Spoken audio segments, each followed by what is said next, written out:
The Jura Mountains on the French-Swiss border are in the grip of winter. The ground has been frozen solid for months.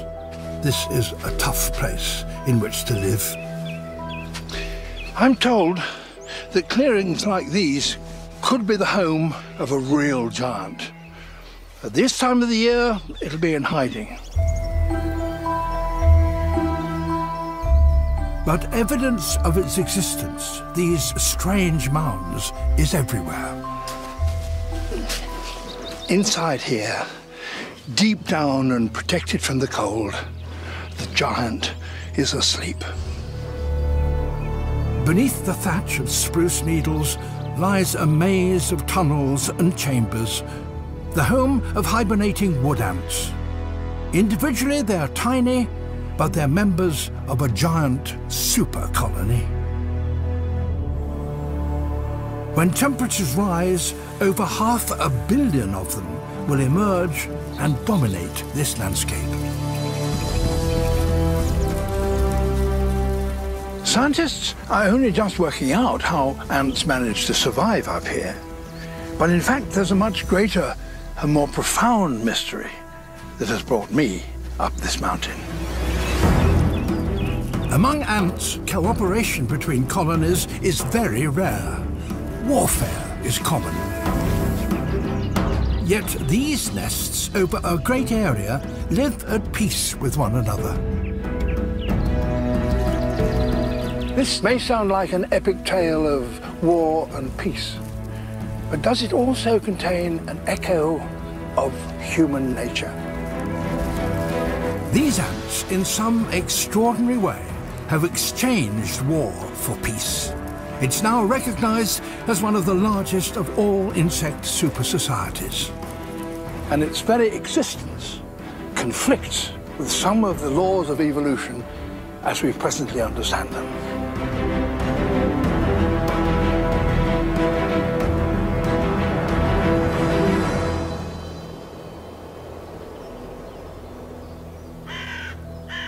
It's been a long, cold winter here in the Swiss Jura Mountains. It's hard to believe that any insect could survive in this frozen landscape. But now change is in the air. Soon, ant nests all over this mountain will come to life. Some of these mounds are independent colonies, but others are part of one huge super colony. Over the coming months, I'll be looking at the differences between these two wood ant societies, one that wages war with all its neighbours, and the other which welcomes them and lives at peace.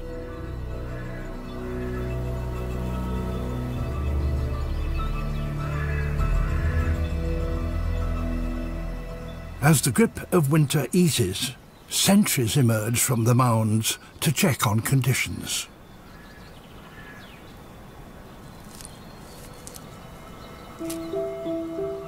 They detect the sign that they've been waiting for. The temperatures are rising. Spring is on the way.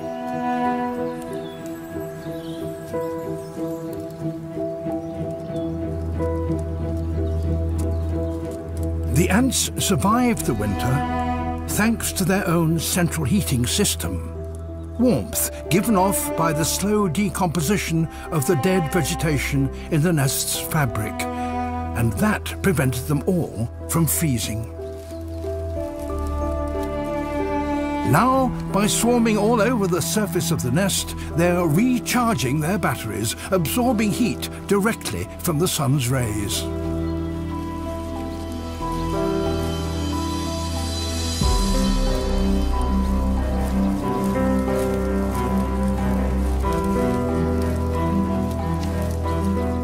This behaviour only happens over 1 or 2 days in the early spring. The worker ants have emerged into the sunshine and are now clumping together. And they're not just sunbathing. It could well be that the ultraviolet rays of the sun cure them of any infections from viruses or fungi that may have happened during their long sleep underground.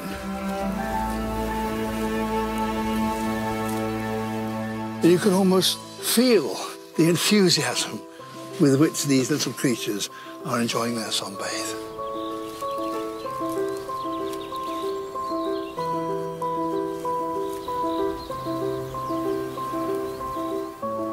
This is unusual enough, but now here is something truly extraordinary.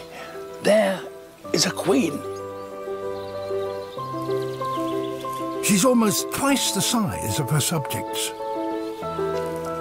She's also the most important member of her family.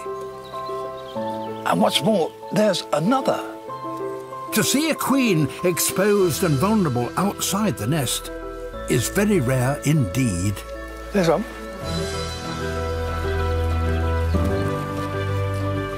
And there's another, shining wonderfully in the sunshine.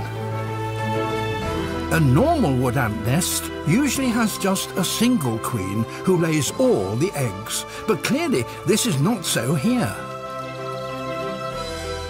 There's another, several of them. Amazing.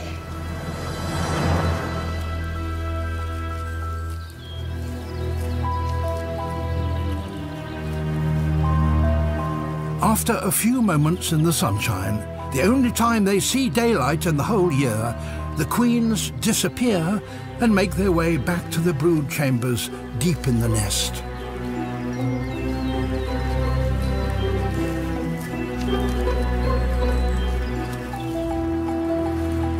Those unwilling to go are dragged back. We may call them queens, but there's no sovereign rule here.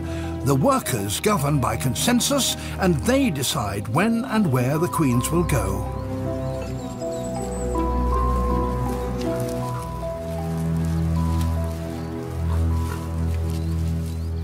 There may be hundreds of queens in this single nest, and there are over 1,000 such mounds as this, all interconnected. So, across the super colony, there may be as many as 1 million queens.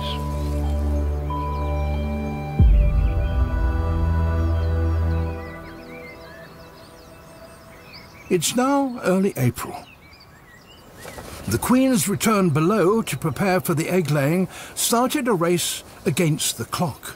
They must complete their most important work below in the next 2 months.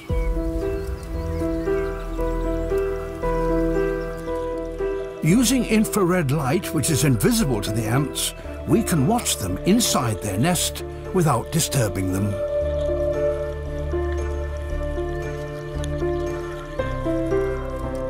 Most of the first eggs to be laid will produce the next generation of breeding individuals, the queens and the males, both of whom will have wings.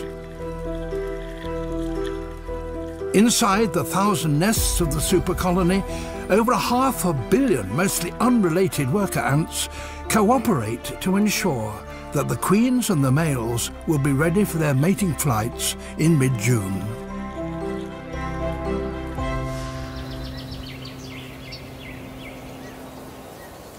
With all these developments on the way, it's imperative that the workers collect more food as soon as possible. But many of the mounds are still surrounded by snow, so the workers can't reach their feeding grounds.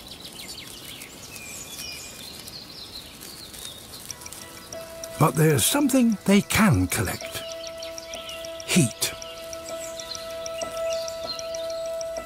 The nest needs more heat than that which comes from the rotting vegetation, if the eggs are to hatch in time for their June appointment. Now, however, the ants have another source of warmth.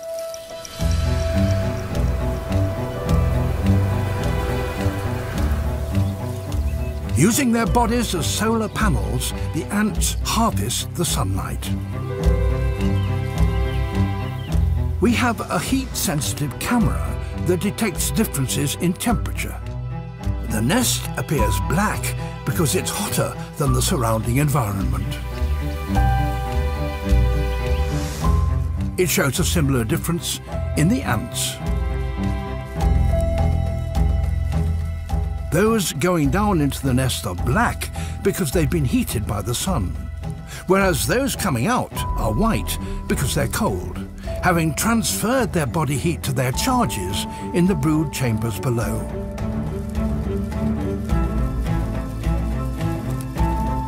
It's this kind of selfless collaboration that is the key to success of any ant colony.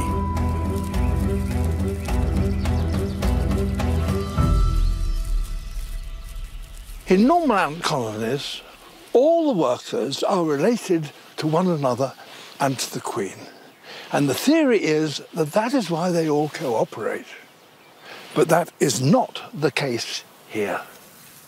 There are hundreds of queens here. Over 1,000 have been counted in a single nest.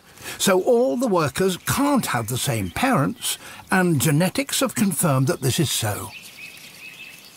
It's this cooperation between unrelated ants in a single colony that appears to be rewriting the rules of insect evolution. But we still don't really know how this has come about.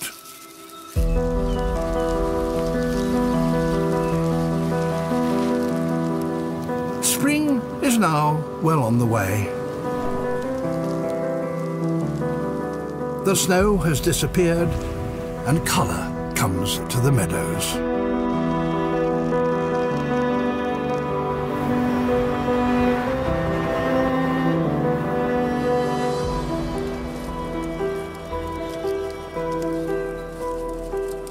By late April, there are piles of eggs in the nest, and the first larvae are hatching.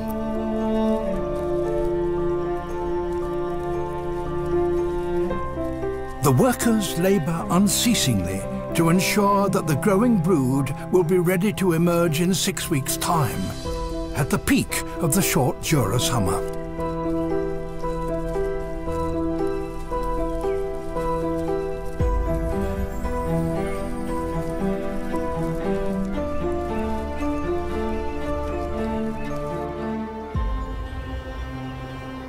But not every ant nest on this mountain can be so focused. Some will soon have to deal with threats to their very survival. Just a short distance away, on the borders of the super colony's woodland territory, there are other wood ants. The mounds here, on this side of the mountain, look exactly the same as those of the super colony. And so do the ants themselves. The inhabitants of each nest here are all the offspring of its single queen, and the colonies compete aggressively with one another.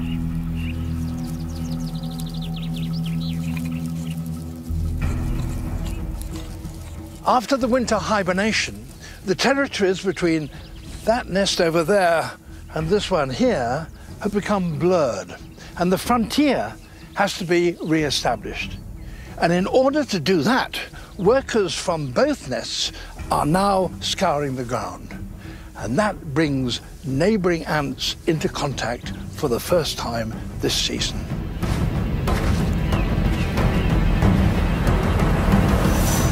When foragers from the different nests meet, they immediately recognise that they're from rival families.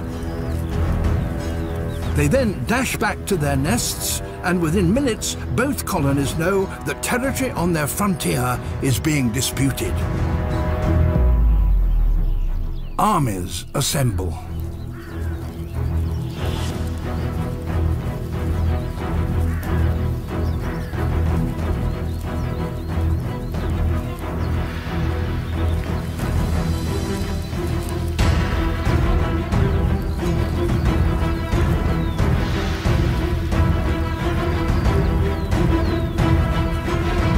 This is war, and the weapons being used are chemical, formic acid.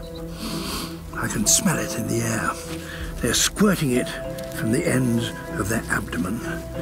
And if they can bite their opponents so that the formic acid gets beneath the outer shell of an ant, it will dissolve its internal organs.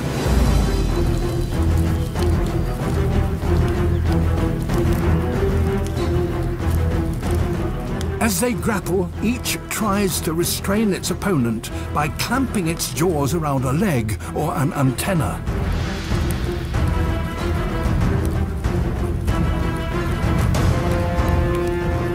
Soldiers from both sides tug at their opponent's limbs.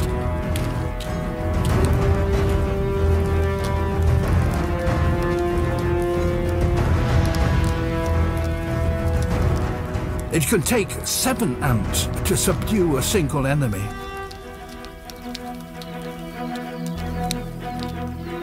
One holds each leg, and the 7th uses its mandibles to cut open sections of their opponent's exoskeleton, exposing the insides. An attacker brings forward its abdomen under its body and squirts acid onto its victim. Battles are going on everywhere.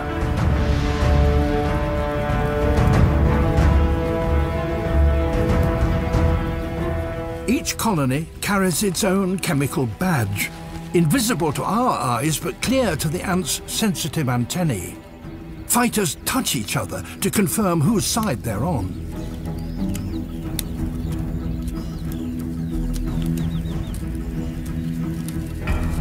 Here and there, individuals clamber up the vegetation. Are they having a rest? Or are they surveying progress to see where help is needed?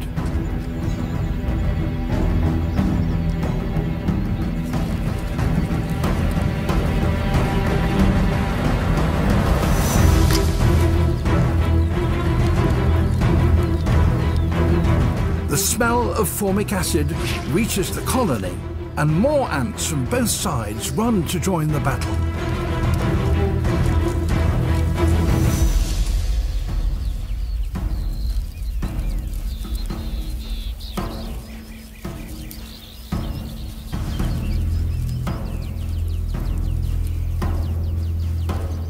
These wars can continue for over a week. At their peak, many thousands are fighting and thousands are killed.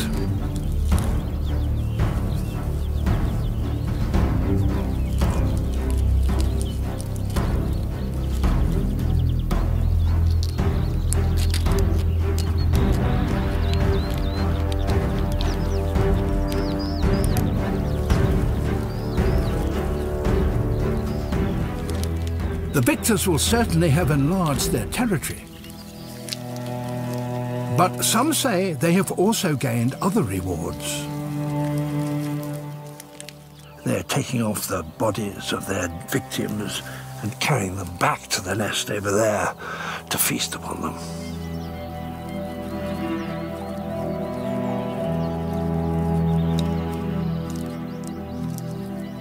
Both sides have suffered heavy losses.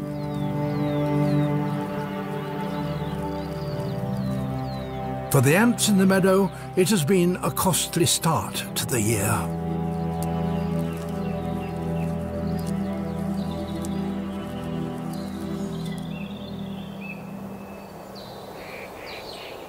Higher up the mountain, in the territory of the super colony, the inhabitants of different nests are also meeting. But here, things are very different. These ants come from a mound about half a mile away. If that mound was a separate independent colony, then these, when they land there, will be savagely attacked. But let's see what happens.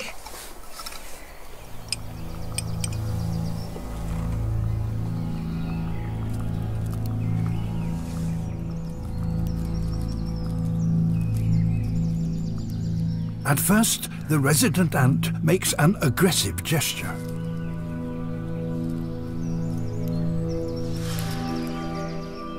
But then the other strokes the first's antennae. That gesture is a request for food, and the other obligingly feeds her. This behaviour, known as trophallaxis, is in itself not unusual. Most ants do it at times. What is unique is that these ants are almost certainly unrelated, yet they treat each other as if they were from the same nest. They do this because they share the supercolony scent, a chemical signature that is transferred together with the food.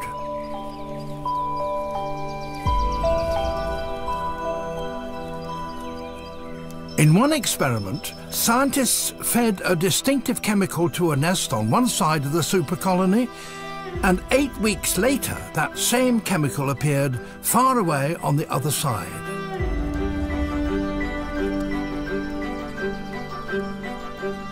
It's this sharing of food between over 500 million individuals that makes this super society so truly remarkable.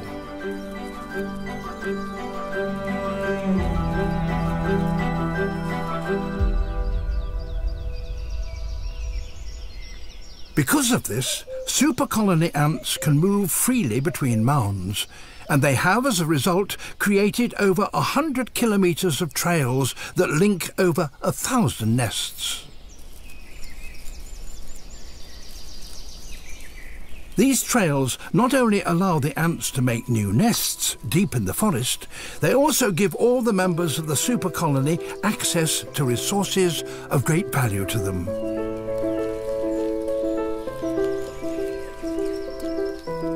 It comes from the spruce trees.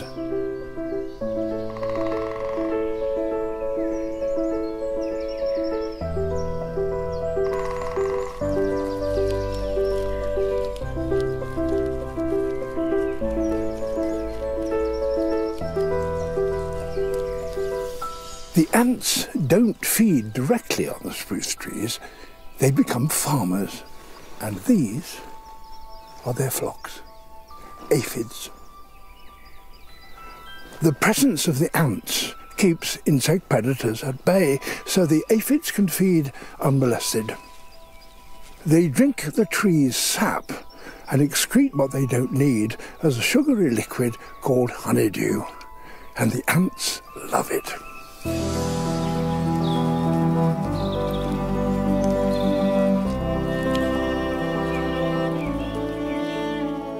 Just as human farmers milk their cows, so the ants stroke the aphids with their antennae to persuade them to release their honeydew.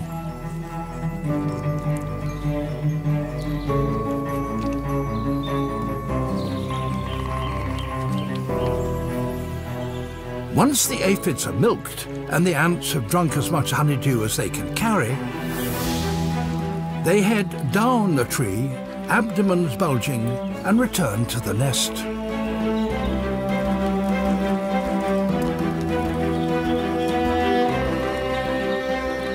The honeydew is not only food with which to sustain themselves.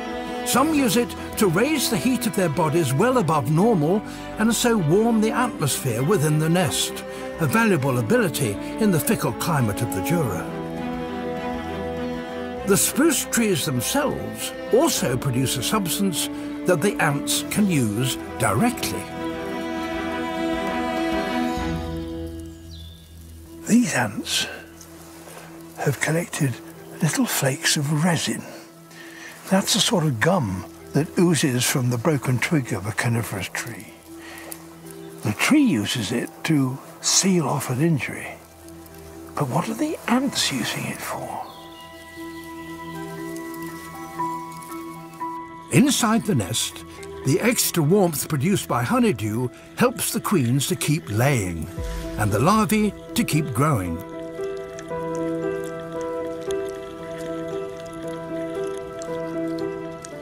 However, constant warmth can create problems. Despite regular cleaning, diseases can thrive. The ants have a remarkable solution to that problem.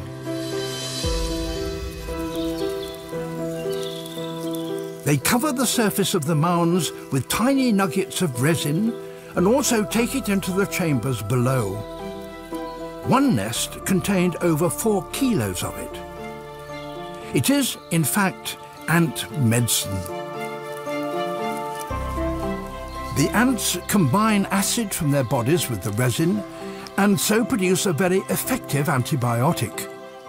This is one of the most sophisticated animal pharmacologies known to science.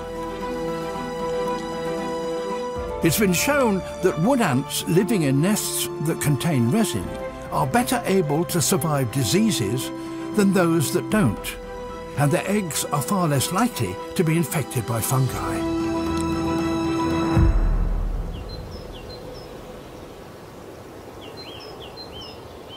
This immense, peaceful super colony has few enemies. But now, at the end of May, a new threat has arrived.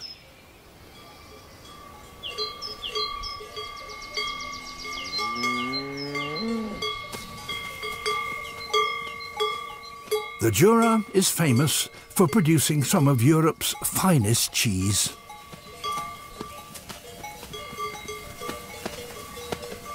For generations, farmers have made small clearings in the woods to create meadows where cattle can graze.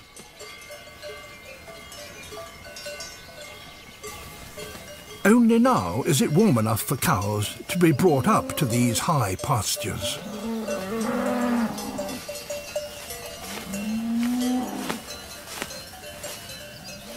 Somehow, the ants need to make sure that they're left alone and that nothing damages their nests. And that's a considerable challenge, even for a super colony.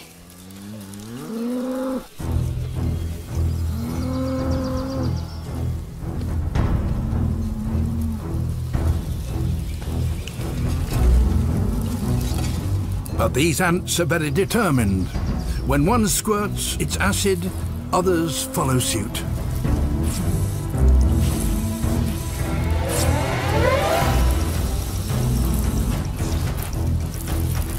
The result is a coordinated barrage.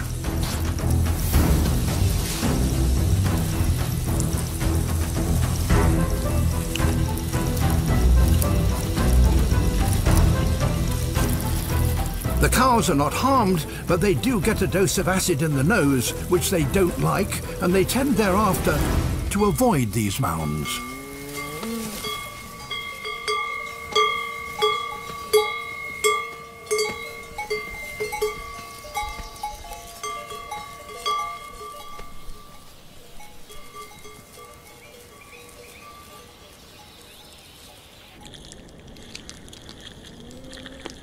By now, in June, the larvae have become big and greedy. They must be given special care because they will produce the next generation of royalty, so the workers labour hard to meet their demands. In summer, hundreds of thousands of eggs are hatching every day, and honeydew is not enough. The ants go in search of something else, a supplement, fresh meat. The lush green hills and mountains of the Jura are now teeming with all sorts of life, and nearly all of it is potential food.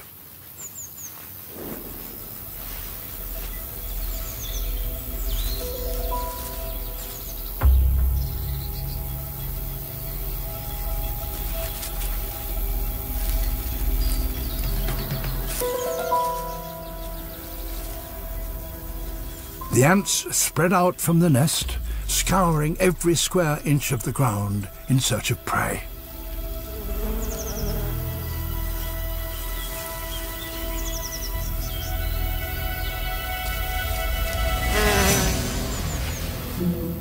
As the hunters approach, those that can take flight.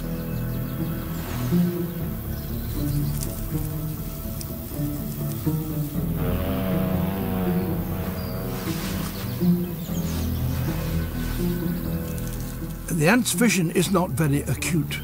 They can only see a target if it moves.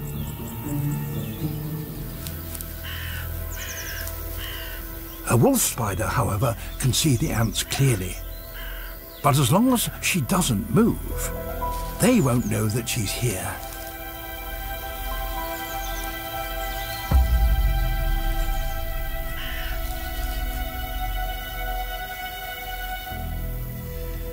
She's carrying a little sack full of eggs.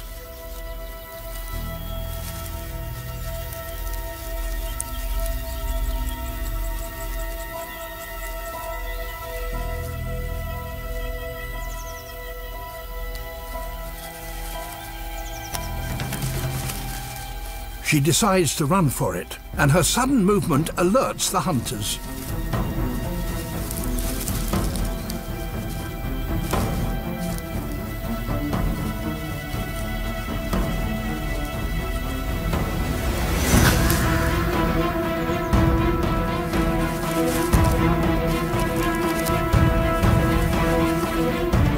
That first fleeting touch by an ant left a faint scent mark, and now fellow hunters can home in on their target.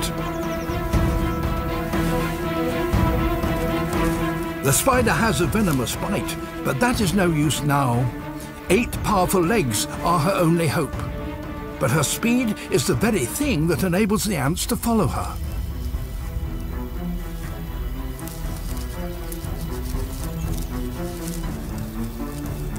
Slow motion reveals the basic ant hunting technique.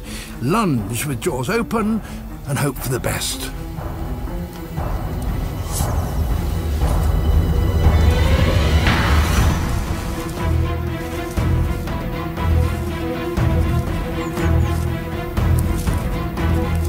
At last, an ant manages to grab her.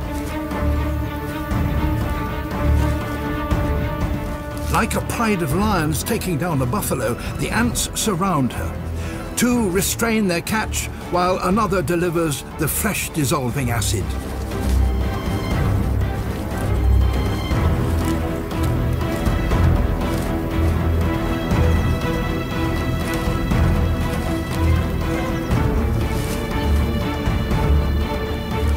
The wolf spider is just one of many victims.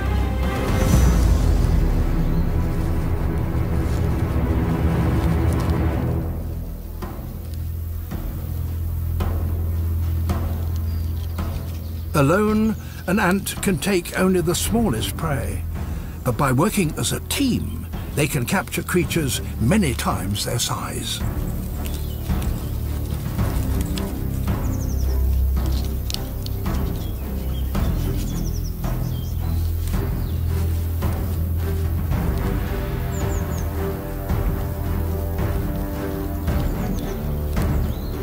A super colony can make hundreds of millions of kills every year. Beetles, caterpillars, worms, flies, they will tackle almost any living thing.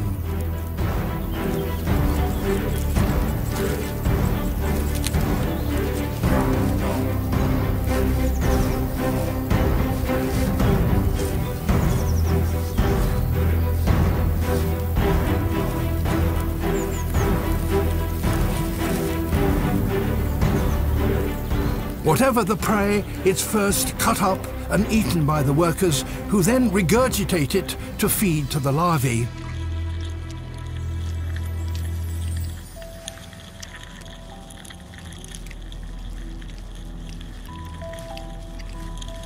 Once they have grown to full size, the larvae spin silk cocoons for themselves.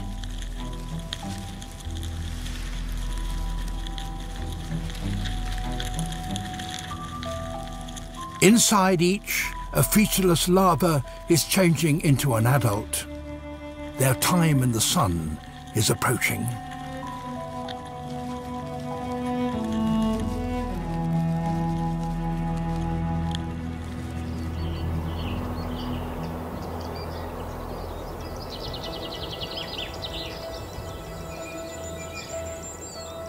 Wood ants live in one of the most highly organized and complex of insect societies. They fight wars over territory, they hunt in packs and farm other species. They build complex homes with central heating. They produce their own medicine. And one group of them we now know has made another advance. The super colony has extended this collaboration beyond the frontiers of the family to form a super society of such dimensions that we can perhaps begin to compare it with that other great social creature on this planet, ourselves. People studying the origins of human culture suggest that shared myths were one of the factors that bound early human societies together.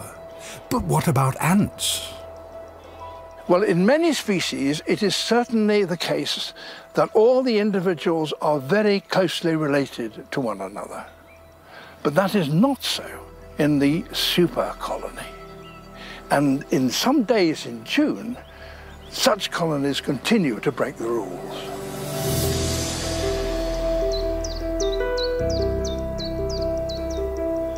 As midsummer approaches, the Jura briefly becomes a paradise of wild flowers.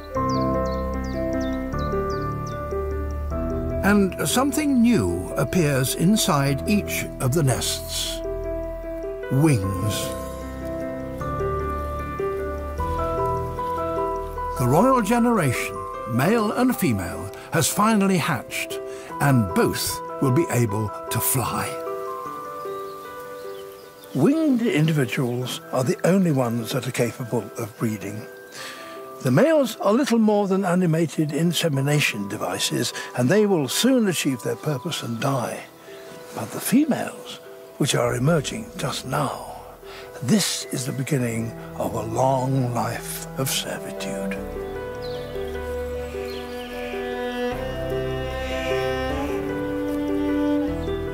When the weather is just right, sunny and not too windy, the nests suddenly become covered with winged ants. There's an excitement in the air.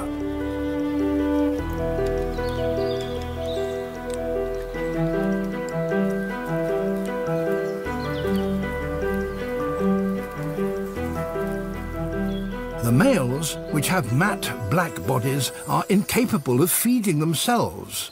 So once they leave the nest, they only have a short time to live. There's no time to waste. The virgin queens, who are also black but splendidly shiny, have a rather clumsy beginning to their lives. They're heavy with fat reserves and swollen ovaries, so that getting airborne is not easy for them. This is the most important flight of their lives, but it's also their first. Many test their wings before takeoff. They may need several attempts before they achieve complete flight control.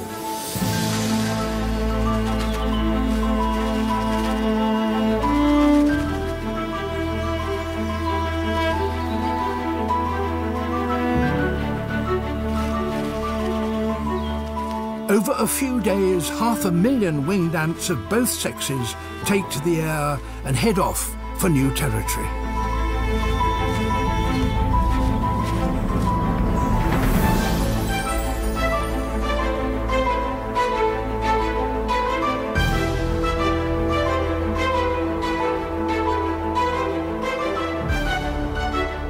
They then all assemble here in the heart of the super colony.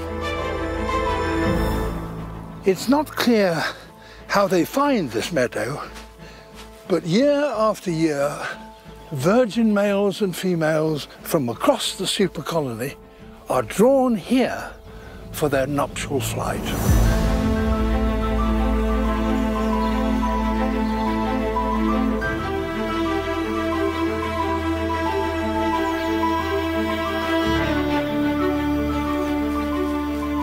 The queens congregate in small patches of taller plants and begin to release sex pheromones, airborne chemicals that attract males.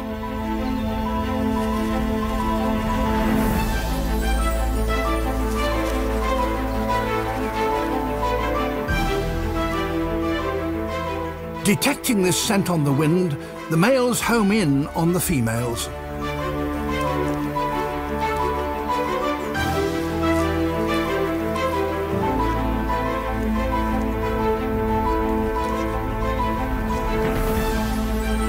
The virgin queens may only get the chance to mate once, and they need to obtain enough sperm to fertilize the eggs they will be producing for years to come. But with plenty of males in the meadow, they can afford to be choosy. The males are so driven they even try to mate with females who are already doing so.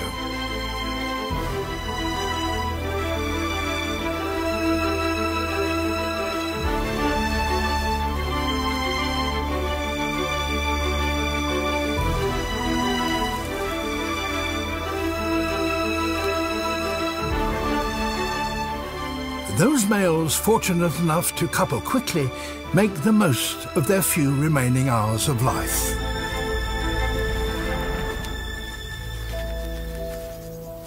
Once they've mated, their service to the colony is over, and they die of exhaustion.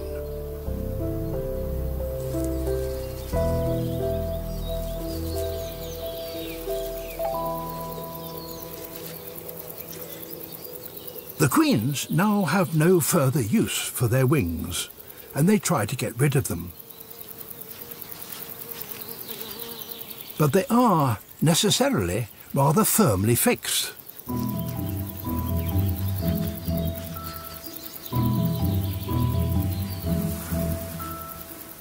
Trying to remove a backpack with your feet, even if you have 6 of them, is clearly a frustrating process.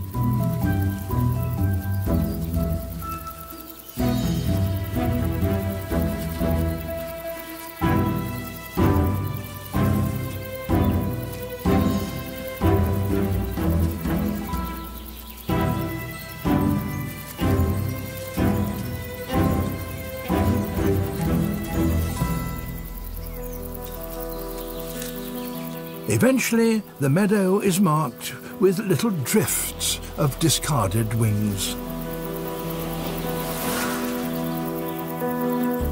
Such breeding swarms are fairly typical of ants generally. But now the queens of the super colony do something much less common.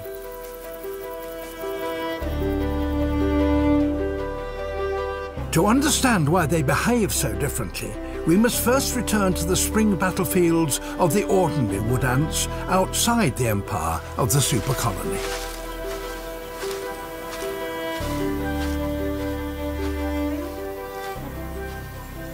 The warring colonies on this side of the mountain have now accepted their frontiers, and summer brings a brief pause in their battles.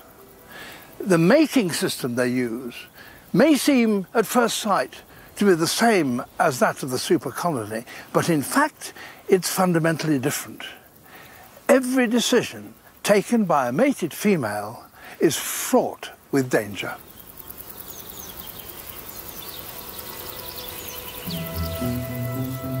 The colony this queen comes from is at war with all its neighbours. So if she meets any of them, they will try to kill her. She needs a home, but she can't build it without help. Her solution to the problem is extraordinary and radical.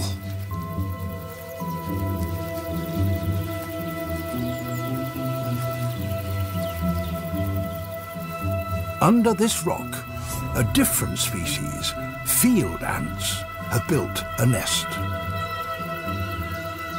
These small ants, less than a third of her size, are common and live in meadows on the edge of the forest. The only way this wood ant queen can get her own nest is by taking over one of theirs. She will become a parasitic queen. She lurks near the nest, trying to pick up the scent of the field ants. She avoids groups of them because they could overpower her. Instead, she tackles individuals. There's a brief duel, and then she retreats. But each time, she's left with a trace of their scent, so that she slowly begins to build up a chemical disguise. These contests go on for several days. Gradually, her disguise becomes more and more convincing.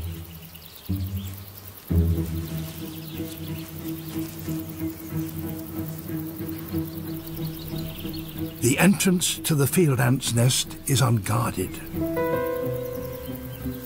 Cautiously, she enters.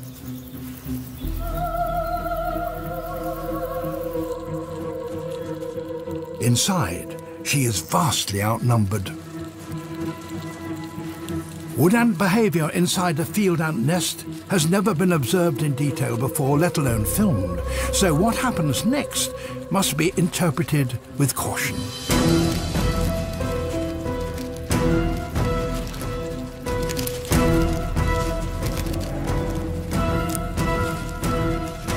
There are fights, and most wood ant queens are in fact killed at this stage.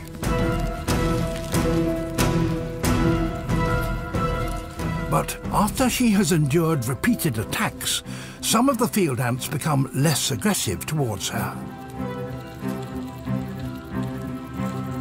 Eventually, a confused field ant worker feeds the wood ant queen, and when it does that, the fate of the nest is sealed. The wood ant queen has now acquired the colony's scent. She oozes queenly pheromones, and the field ants seem entranced by their new foreign queen. The gamble has paid off, and she has a fully functioning nest ready to receive her first batch of eggs.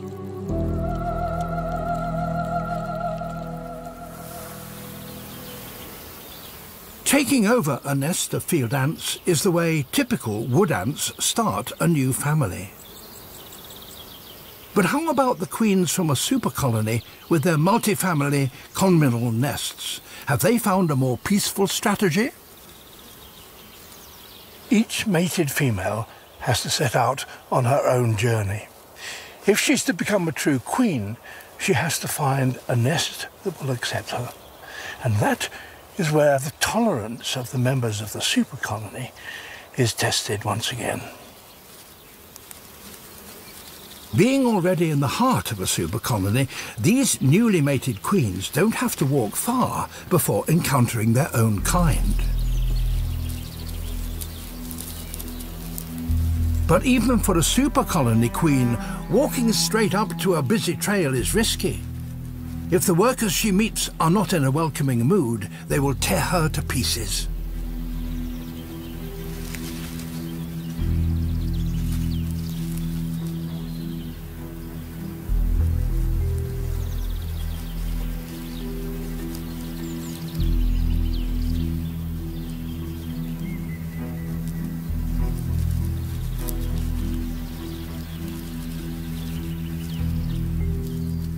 Slowly, one by one, workers come to investigate her.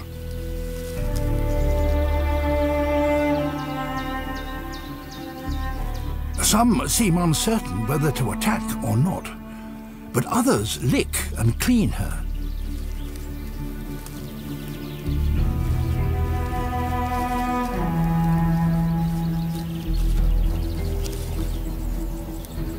After a few tense moments, a worker starts to drag her towards the nest.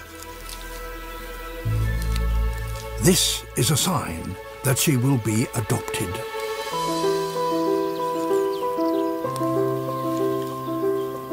And now, scientists have made a further discovery. Many nests in the super colony shortcut the whole process. The winged males and the queen ants don't even bother to leave the nest. Many different families live here, so there's no need to fly away to avoid inbreeding.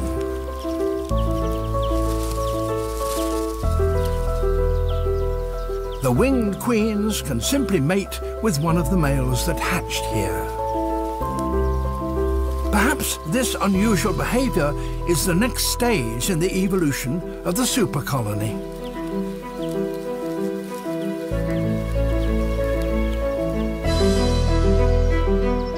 With these innovative mating systems, the super colony queens don't take the same risks as normal wood ant queens. They don't need to infiltrate the nest of field ants to start a family. The workers just build new nests when needed, enabling the super colony to extend deep into the forest where there are no field ants. It's changes in behaviour like this that most likely gave rise to the super colony in the first place and colonise this new habitat with all its riches.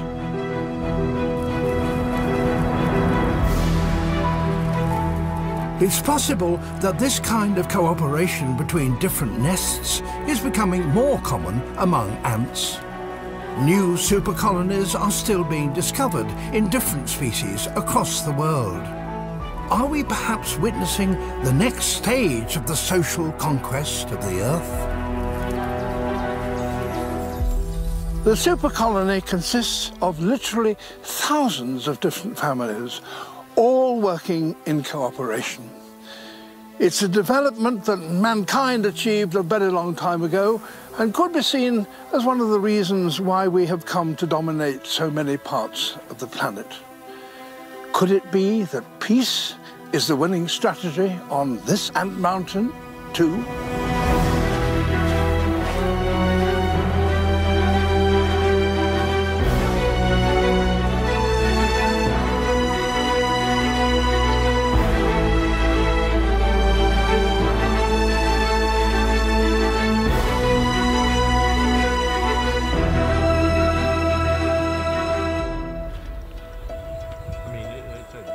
Much about the super colony remains unknown, and for good reason. These ants move incredibly quickly, so you can see why they're so difficult to study and even more difficult to film. At around 8 millimeters in length, these are bigger than many ants, but to us they're still tiny and rarely stay still for more than an instant. To keep track of their frantic movements while also getting down to eye level with their world needed a very special camera. The brainchild of filmmaker Martin Dawn. This is FrankenCam. It's a device for positioning tiny cameras and small wide-angle lenses into awkward corners with extreme precision. It's called FrankenCam because it's got so many different bits in it. It has been said that it is an unholy alliance between other bits of equipment that should never have been put together. Now known by all of us as Frank, Okay, bring Frank to me. it enables us to follow tiny creatures as they go about their lives without disturbing them. I first met Frank back in 2005 when filming for the BBC series Life in the Undergrowth. Back then, he wasn't quite as sophisticated as he is now, but he still allowed us to see ants in a new way. 12 years on, the equipment has grown into this. And this enables us to enter the world of the ants in a way that has never been achieved before. Martin, there's a lot of things going on over here. And long cabling allows operators to take the control box away from the camera so that biting insects are less of a problem. What's going on? But of course, he doesn't stop the ants coming to us. I'm covered in ants, so I'm finding it a little hard to concentrate. And with Frank's fluid movements, keeping the action in focus is far simpler than it would be using a conventional close-up camera. It's incredibly easy to find focus, to go right in for the close-up so we can pull out for the wide shots, and we can see the detail, we can see the distance, we can put the whole scene in this meadow so we can see it's this meadow, and it makes it easier to feel as if you're there. And now, for the first time, the ants are in focus no matter where they're moving, and even I am too. However, while Frank's body parts cost many thousands and its construction needed the help of a mathematician and an engineer, ironically, the lens used for many of the most spectacular images cost just £8 on the internet. This wasn't a cost-cutting measure. This lens has amazing abilities and it's perfect for the job, but it's only so cheap because lenses like it are made in their many millions for the cameras on your mobile phone. One of the clever ways Frank's lenses takes us into the ant's world is by changing the way we see distances. To an ant, 5 feet might as well be half a mile. This behind-the-scenes image, recorded on a normal camera, shows just how close I'm sitting to the nest. But if we view the same scene using Frankencam, it appears as though I'm much farther away. It's this magnifying of distances that allows the operator to steer so precisely between every blade of grass and enables us to appreciate the world on ant scale. But even with Frank, there's one factor which affected every aspect of the ant's behaviour that we couldn't control. The weather up here is extraordinarily unpredictable. You never know what's going to happen. This morning, it was lovely sunshine. Look at it now. Difficult to believe, but yesterday, these meadows were under 3 inches of snow. So you have to be prepared for anything, whether you're an ant or indeed a naturalist. The ants have worked out how to survive here. We're novices. It was meant to be spring now, and this was meant to be the shoot we did 6 weeks ago. Look at that. So, Joe, do we... With the weather so variable, predicting the ants' behaviours was difficult. We've just arrived and found the nest covered in winged ants, which we weren't expecting at all. We were kind of expecting them to come out in about a week or 2 weeks' time. Even the scientists are pretty surprised. Matters aren't helped by Frank being just as fickle as the weather is. Unfortunately, Frank is temperamental and sometimes he's brilliant, and then as soon as you admit that he's brilliant, he decides to stop working, which is exactly what happened this morning. The focus box has received a knock, or it's been, decided to stop working anyway. Kit failure is always a concern, but when there's only one of your camera in the world, you just need to find a way to carry on. And doing so enabled us to record behaviour scientists can't normally observe in such detail. Like the intricacies of antenna movements when ants interact. Or following a parasitic queen through the undergrowth as she slowly builds her chemical disguise. To obtain new observations leading to a new understanding of the ants, the team filmed for over 100 days spread over a year. And the ants love it. Thank you. I'm happy, great, lovely, thanks guys. With the help of Frankencam, they took us into the world of the super colony. And remarkably, using a tiny lens just like the one on the phone in your pocket.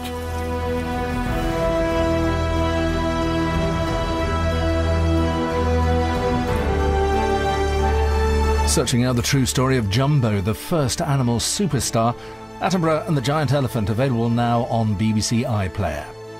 Who'd be a Ranganathan when your dad tells all? Ramesh Ranganathan, Irrational Live, next here on BBC Two.